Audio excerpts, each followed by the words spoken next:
திருமணமானவர் திருமணமாகாதவர். ரெண்டாவது ஒரு status change, எங்களுடைய அந்தஸ்து மாற்றம்.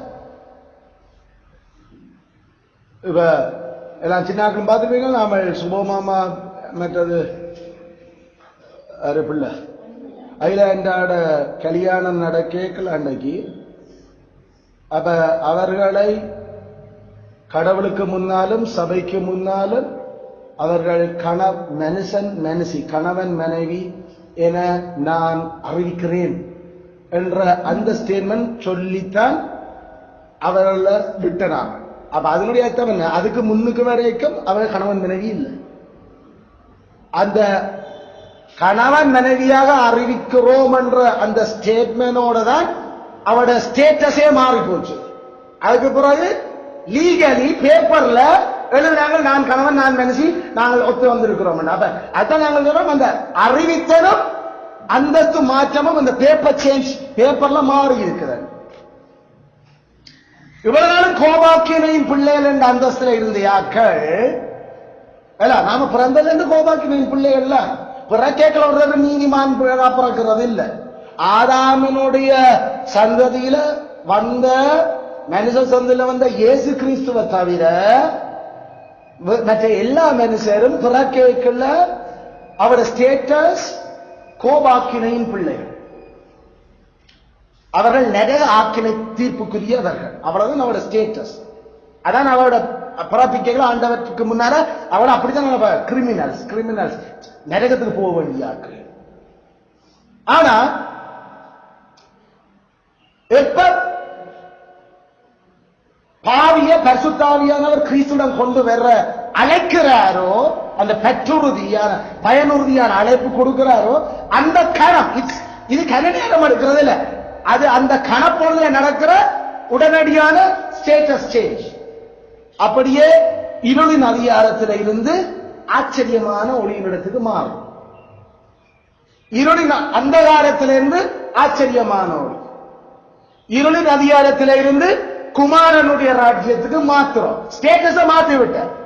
எல்லாரும் அகதி ஸ்டேட்டஸ்ல இருந்தையாக்கள் குடிமக்கள் ஸ்டேட்டஸுக்கு மாறுற. என்ன ஒரு பேப்பர் லீகலி அந்த விஷயம் நடக்குது. இதத்தான் நாம நீதிமான்கள் என்ற சொல்லால சொல்றோம். ஆகல நீதிமான் ஆகுதல் என்றது விசுவாசம் இல்லை. நீதிமான் ஆகுதல் என்றது பரிசுத்தமாகுதல் இல்லை. நீதிமான் ஆகுதல் என்றது ஏதோ நாம நீதி செய்யறது இல்லை. நீதிமான் ஆகுதல் என்றது கடவுளுடைய செயல், கடவுள் அறிவிக்கிற செயல். அவர் எப்ப அறிவிப்பார்? பரிசுத்தாவின் எப்ப பயனுடைய பாவிய கூப்பிடுறாரு, அப்பதான் டைம் எடுத்து அறிவிக்கிறேன். அது நடக்கல பரலோகம் கம்பீரிக்கும், அங்க அறிவித்தல் போகும். அது எங்களுக்குல அந்த அப்படியே டோட்டலா எங்களுடைய இருண்ட புத்தி மூளையில எல்லாம் ஒளி பீச்சு அடிச்சு பாய்ச்சப்படும். கிறிஸ்துவனுடைய முகத்தின் ஒளி எங்கள்ல வீச தொடங்கும். அதெல்லாம் ஒரு கணப்பொழுது நடக்கிறது. காத்து வீசுது வருது, எப்படி வந்து தெரியாது, ஆனா மாறி இருக்கு. அந்த ஸ்டேட்டஸ் அப்படித்தான் மாறினது. நாம நீதிமான் ஆகுதல் என்றது மறுபடியும் புறத்தல் அல்ல. ஏன்னா மறுபடியும் புறத்தல் என்றது வேறு. நாம நீதிமான் ஆகல, நாம ஒன்றுமே செய்யல. மறுபடியும் பிறக்கிறது டோட்டல் இதயம் மாறுறது. இங்க இதயம் மாறுறதுக்கு பேர் நீதிமான் ஆகுதல் இல்ல. நீதிமான் ஆகுதல் என்றது ஸ்டேட்டஸ் சேஞ்ச், அவ்வளவுதான். அது மாறு, அந்த ஸ்டேட்டஸை மாத்தினா அப்புறம் மிச்சம் எல்லாம் தொடக்கம். விளங்குதோ? இதயம் மாத்துறது, பரிசுத்தமாகிறது, விசுவாசத்தை தாடுறது, அதெல்லாம் வேற வேற நடக்க போகுது. முதல் இந்த குற்றவாளியை சுற்றவாளியை இந்த மாத்தாக்கு அப்புறம் மிச்சம் பார்ப்போம். இதான் நடக்கிற விஷயம். அதனால நாங்கள் எழுதுறோம், கடவுள் பாவியலை மன்னிச்சு, கடவுள் பாவியை மன்னிக்கிறாருன்னா மாற நான் மன்னிக்கிறேன் என்று அவர் எனக்கு சொல்ல இல்லை, கிறிஸ்துவ சொல்ல. அந்த என்ற கோபம் எந்த நியாய பிரமாணத்தை நிறைவேற்றாம போன பாவியினுடைய அந்த பெரும்பாவினுடைய மகன் அவன். இந்த பாவியை கொண்டு எனக்கு மேல விட்டு இருக்கு. இல்ல இல்ல பிதாவே, இந்த பாவிக்காக நான் உங்களோட அக்ரிமெண்ட் பண்ணி இருக்கிறேன். இவருக்காகத்தான் அந்த நியாயப்பிரமாணத்தின் நீதியெல்லாம் நான் நிறைவேற்றி இந்த பாவிக்காக தான் அதை செய்திருக்கிறேன். அதனால டைம் சரி நமக்கு. ஏற்கனவே பிளான் பண்ண டைம் தான் இவன் பிறந்து வளர்ந்து இந்த டைம்ல தான். அதனால இன்றைக்கு தான் நான் வந்திருக்கேன் பிணை எடுத்துக்கொண்டு போறதுக்கு. நான் இனி பிணையை அழிவணும், இவ்வளவுதான். அங்க மாறல ஒன்றுமே நடக்க இல்லை. நீதிமானாகிறது பிதாக்கும் குமாரனுக்கும் பரலோகத்தில் தேவதோடு முன்பாக நடந்த ஒரு நீதிமன்ற தீர்ப்பு. அதுக்கு பிறகுதான் விஷயமே தொடங்குது. அதுக்கு பிறகுதான் விஷயமே தொடங்குது. நமக்கு விசுவாசத்தை கொண்டு வர்றது, பரிசுத்தமாகிறது, புத்திர சுயாரம், அதுக்கு பிறகு பிள்ளை என்ற அந்தஸ்து கொடுக்கிறது, இதெல்லாம் பிறகு. அதுல முதல் அழைப்பு, அடுத்தது நீதிமானாகுதல். விளங்குதோ? நீதிமானாகுதல் என்ன? நீதிமானாகுதல் என்ன? அந்தஸ்து மாற்றம். எந்த அந்தஸ்துல இருந்து என்ன அந்தஸ்து? பாயின் அந்தஸ்துல இருந்து நீதிமான அல்ல. பைபிளுடைய சொல்லாடங்கள் சொல்றா கோபாக்கினையின் பிள்ளைகள் என்ற அந்தஸ்துல இருந்து நாம கடவுளுடைய பிள்ளைகள் என்ற அந்தஸ்துக்கு மாறுவோம். அல்லது நாம இருளின் அதிகாரத்திலிருந்து நாம ஒளியின் அதிகாரத்துக்கு மாறுவோம். அது நான் எங்களை இன்னும் கொண்டு வரவே இல்லை. பேப்பர் மட்டும் மாறிச்சு. பேப்பர் மாற என்ன டாக்குமெண்ட் வச்சுக்கிறேன்? கிறிஸ்து தான் இந்த டாக்குமெண்ட் இல்லை. அவர் தான் எல்லாத்தையும் செய்ய முடிச்சது. அவர் வந்தார், கூப்பிட்டார், தன் ஆவி அனுப்பினார், நான் வந்திருக்கிறேன் பின்னால.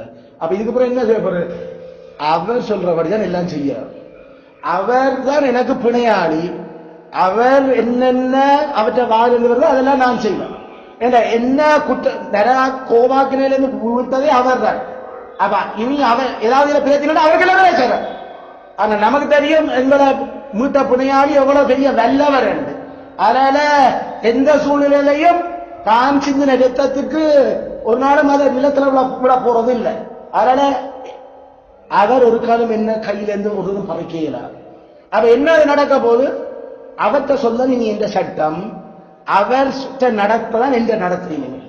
ஆகல கிறிஸ்துவ நோக்கி பொறுமையோட அவர் நியமிச்ச ஓட்டத்தில் ஓடிக்கொண்டிருப்பார். அதுக்கு அதுதான் நீங்க நடக்க போகுது. இதுக்கு பேர் கிறிஸ்டியன். அதனால பயனுந்தியார் அழைப்பு இல்லாம ஒரு நீதிமானாக என்று கிறிஸ்தவன் ஆகுது. எப்படி கிறிஸ்தவன் ஆகுது? கிறிஸ்தவன் ஆகிறது கிறிஸ்துவ புனனிக்கணும். நமக்கு கிறிஸ்துவனுக்கு புனனண்டா கிறிஸ்து சொன்ன எல்லாம் படி நீ செய்யறதுக்கு ரெடியா இருக்கணும். கிறிஸ்து சொன்ன சிலர்களுக்கு ரெடி. கிறிஸ்து சொன்ன சிலது கஷ்டமா இருக்குன்னா அப்ப நீ உனக்கு கிறிஸ்து பிணையாளி இல்லை. ஏன்னா நீ உனக்கு என்ன கஷ்டம் அவர் விட்டிருந்தாருன்னா தெரியும். நரகத்துக்கு போயிருக்கலாம். அது என்ன இதெல்லாம் ஐயோ அவர் சொன்னது சிம்பிளா செய்திருக்கலாம். அது விளங்குற அப்போ ஐயோ அவற்றை கட்டணும் பேரமே இல்லையே நமக்கு. ஐயோ சரியான பாரம், சரியான கஷ்டம், ஐயோ சரியான போராட்டமாக. இன்னொரு போராட்டம் இல்ல இருக்கிறதெல்லாம் கிறிஸ்துவோட பலத்தோட அவர் சொன்னபடி மட்டும் ஜாக்கிரதையாக தொடர்ச்சியாக உச்சாமனா சரி, அங்க ஒண்ணும் கஷ்டம் இல்லை. ஐயோ அது மனசுல போட்டேனோ இழப்புகள் இருக்குத்தானே. கிறிஸ்து இழந்த இழப்பா? கிறிஸ்து செத்த சாவை விட வேறு யாருங்க செத்தது? அதனால அவற்ற மரணத்துக்கு ஒப்பான மரணத்துக்குள்ளாக்குற ஞானஸ்நானத்துக்குள்ள கொண்டு போய் அவர் பட்ட பாடுபட போல எங்களை பாடுபட வைக்க போற. ஏன்னா அவரே பாடுபடுத்தித்தான் அவரை மகிமைப்படுத்தினாருன்னா நாமளும் அவற்ற பிள்ளையா மகிமைப்பட வேணும். மகிமை எங்களுக்கும் நல்ல கிரெடிட்ஸ், எங்களுக்கு நல்ல கலர்ஸ், எங்களுக்கு நல்ல கிரவுன்கள் எல்லாம் வரணும் என்றால் பாடு இல்லாம ஒருவருக்கும் கிரீடம் இல்லை. அதெல்லாம் இழப்பில்லாம ஒருவரும் மேல கடவுளை உயர்த்துறது இல்லை. அந்த உயர்த்துறதுக்கு அவரை போல பங்கு, அவருடைய சாயலுக்கு பங்குள்ளதாகிறது இப்படி எங்களை ஆக்குற. அதை விட்டு போட்டு இழப்பு, இது நோவு, பாடு கட்டாயம் அது இருக்கத்தான் போகுது. அது சரி வேண்டாம். எங்களுடைய அந்த விசுவாச கப்பலினுடைய தளபதியே அப்படித்தான் அவர் ஆக்க வேண்டி இருந்ததுண்டா நம்மள எப்படி அவர் ஆக்குவார். ஆனா எங்களால தாங்கக்கூடிய விதத்துல ஆக்குவார். எங்களுக்கு தாங்க இயலாத ஒரு சோதனைகளை அவர் கொண்டு வரவரும் இல்லை. நிச்சயமா 10 கற்பனை ஒரு கஷ்டமே இல்லை. விருப்பம் இருந்தா விரும்பாட்டுதான் கஷ்டமா இருக்கும். எல்லாம் விரும்பாட்டுதான் கஷ்டமா இருக்கும்.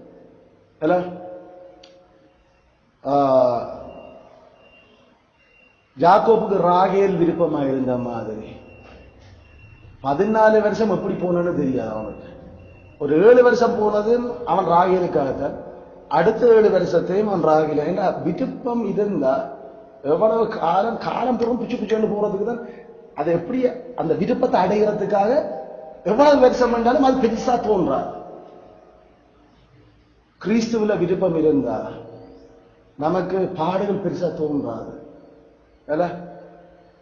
நாம யாரு, நம்மளோட ஸ்டேட்டஸ் என்ன, நாம எவ்வளவு ஊத்தவாளிகள் என்று விளங்கி இருந்தா கிறிஸ்து எங்களை கழுவி எப்படியெல்லாம் கொண்டு வந்து வச்சு கடவுளுடைய குமாரன் குமாரத்தை ஆக்குறார் என்ற அந்த ஸ்டேட்டஸும் அந்த விஷயங்களும் விளங்கி கொள்ள தொடங்கின 10 கற்பனை பேரமே இல்லை.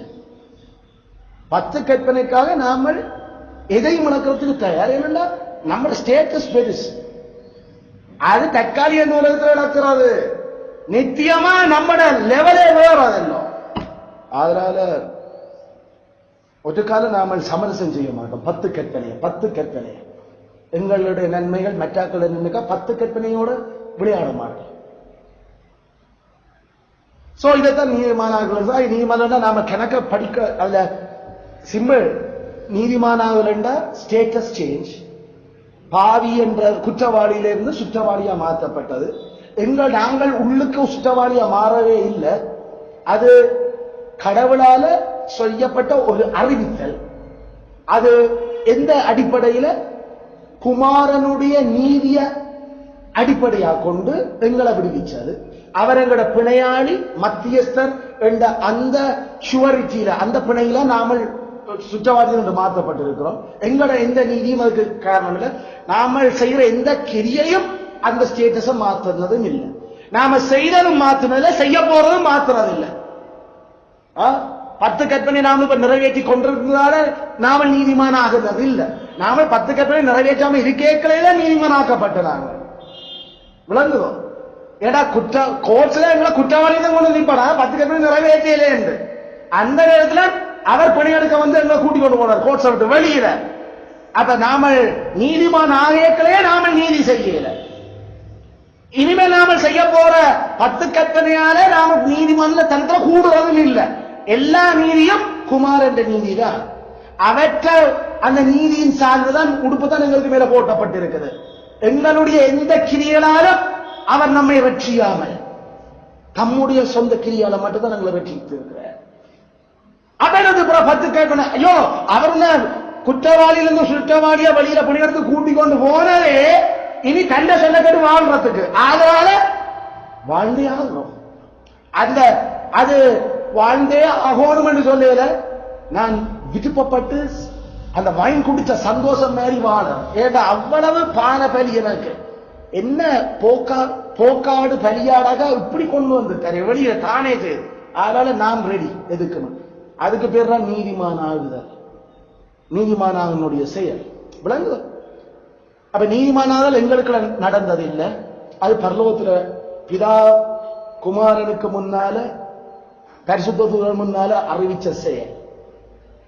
அதுக்கு எங்களுக்கும் அதுக்காக எங்களுடைய எந்த பங்களிப்பும் இருக்க இல்லை. முழுக்க முழுக்க கிறிஸ்து தான் பங்களிச்சது. மத்தியஸ்தர் தான் பங்களிச்சது. நாம படிக்க போற அந்த முக்கியமான சத்தியங்கள் புத்திர சுயாரம், விசுவாசம், பரிசுத்தமாகுதல், இதுகளெல்லாம் நீதிமானாகுதல் இல்லை. நீதிமானாகுதல் என்பது அதுல இருந்து வேறு. அல்லது மனம் திரும்புதல் அதெல்லாம் வேறு. அது நீதிமானாகுதல் இல்லை. ஆனா இது நடந்தாதான் எங்களை கடவுளுடைய கோர்ட்ஸ்ல இருந்து வெளியில குற்றவாளியிலிருந்து கூட்டிக் கொண்டு போனா மட்டும்தான் மிச்சம் எல்லாம் எங்களை நடக்கலாம். அவ்வளவு விளங்குன காலம் இந்த நீதிமானாகுதல். பயனுறுதியும் அலையான அழைப்பு நீதிமானாகுதல். அடுத்தது சின்னாக்கள் பெரியாக்கள் உபரத்தியம் கொள்ளும் நீதிமானாயிட்டோமோ நாமல் இனி நம்முடையவர்களே அல்ல. உடம்பும் எங்களுடைய ஆவியும் இனி கிறிஸ்துவினுடையது. ஏன்னா அவர் பிதாட்ட இருந்து ஃபுல்லா வாங்கி கொண்டு போயிட்டார் நம்மளை. அதனால எங்களுடைய உடலும் எங்களுடைய ஆவியும் இனி எங்களுக்கே சொந்தம் இல்லை.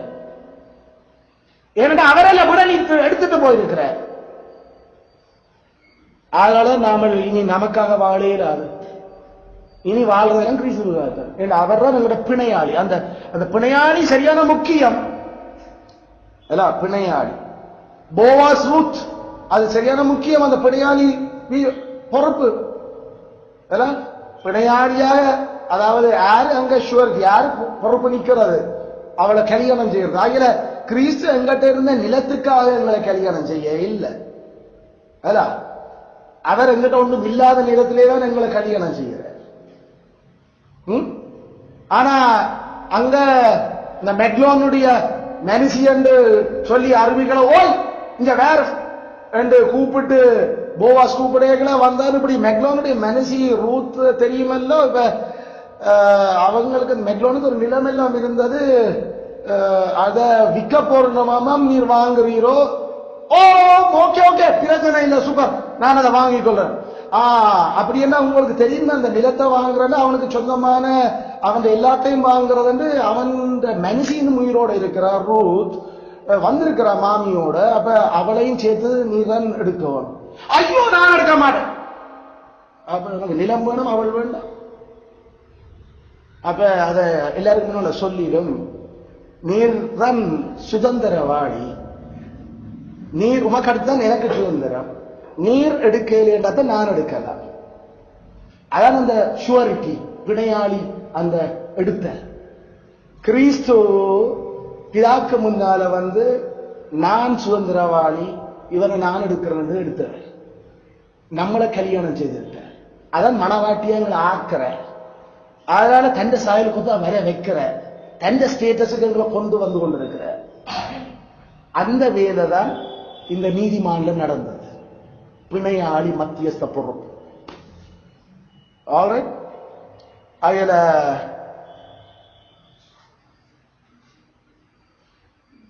நாமள கவனிப்போம். நாங்கள் இந்த நீதிமான சரியான முக்கியம். இதுல நிறைய விளக்கம் இன்மைகள், விளக்க குறைவுகளால கிறிஸ்தவியலுக்கு அடுத்ததா, அதாவது கிறிஸ்துவ பற்றிய சத்தியங்களுக்கு அடுத்ததா நிறைய அடிபட்டது இந்த நீதிமானாகுதல் என்ற சத்தியம். இந்த உலகத்துல அடிபட்டா சரியான பிரச்சனைக்குள்ளான. சில பேர் கடவுள் எங்கள்ல இருந்து சில நீதியில பார்த்தா எங்களை அவர் ரட்சிக்கிறார் என்று, சில பேர் விசுவாசிக்கிறதே ஒரு நீதிதான் என்று, சில பேர் கடவுள் எங்களை அழைக்கல, எங்களை ஒரு நாள் நீதிமானாக்க இல்லை, அது நாம விசுவாசிச்சு சில விஷயங்கள் செய்தா அப்புறம் பார்த்துட்டு தான் எங்களை நீதிமானாக்குறார் என்று. இப்படி கணக்க குழப்பங்கள் கன பிரச்சனை. ஆனா பைபிள் சிம்பிள், நீதிமானால எங்களுக்குள்ள நடக்க ஒரு விஷயமே இல்லை. அதை மட்டும் முழங்கினா சரி, அது எங்களுக்குள்ள நடக்கிற விஷயம் இல்லை. ஆனா நாங்கள் அதுக்கு பங்களிக்கிற இந்த விஷயம் இல்லை. அது ஒரு ஜுடிஷியல் டிரான்சாக்சன், அது ஒரு சட்ட ரீதியான பரிமாற்றம், அவ்வளவுதான். சட்ட ரீதியான பரிமாற்றம். கத்தராமே தொடர்ந்து எங்களுக்கு இந்த சத்தியத்தினுடைய ஆழங்கள், அதுல இருக்கிற பிரச்சனைகளை போக நாங்க படிக்க எங்களுக்கு இரக்கம் செய்வாராக. ஆமென்.